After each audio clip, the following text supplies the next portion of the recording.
kular hakani kesni. Bangan tray hok yaki kamjong. Hop do.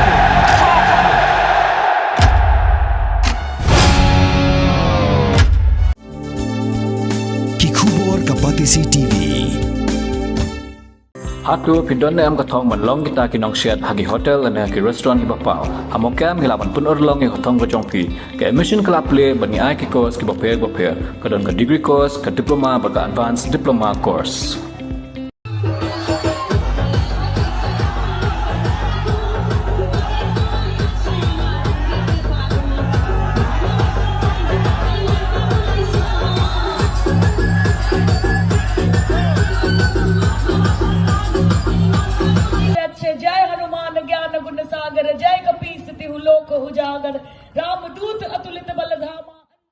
MP Lok Sabha jong Sang Trinamool Congress na Jadavpur ka Saayoni Ghosh ka badai ka wain kinungelap election ba khmat e jong Sang Trinamool Congress ba ka MP ka bajiro bha yang Mamata Banerjee manta kala resigno na ka Sang TMC ba kalalit penyeso siya ka Sang Congress ba ka Congress kala thong ya ka kung ka President jong ka West Bengal Mahila Congress ka Saayoni ka badai kanong rai ba kanong akplim kalaong ba kamdon shu kalaway ka Jingïakren na ka Sang TMC kani ka jing phatno jongka kadai ba hadin ba ka TMC klasya kani ya ka borsen syar ha ka BJP ha kani election barang syudam ka TMC ka badan au prangut ki MP haluk sabha kladon mentah pring ka jingapat ya pra ha ka ba ki babun ki MP ki badan kumba ka khandai ngot AA kim ku asyu menang don ha ka TMC klasa prang lu ki khubor baka Jingïakren mentah pada yang Mamata Banerjee bat Rahul Gandhi kumjuru bat ka Sonia Gandhi kadang ya syahman balaong baka Sang TMC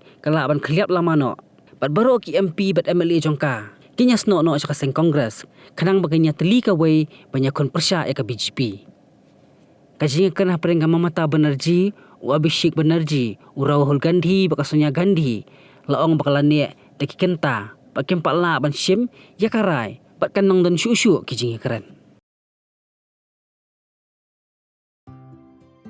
Mornings are always busy. Everything feels fast. I hear mom shouting and I'm trying not to be late. Outside, Shillong is already awake. Cars move slowly, horns are loud. It feels like everyone is in a hurry. Then the STEMS bus comes in, bright and yellow, always on time. The caretaker waves and I feel okay. Inside we laugh and sing. We share snacks.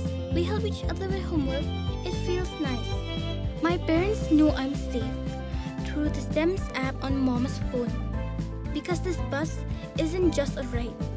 It takes us to school with friends and a little bit of hope. This is STEMS, our ride, our future.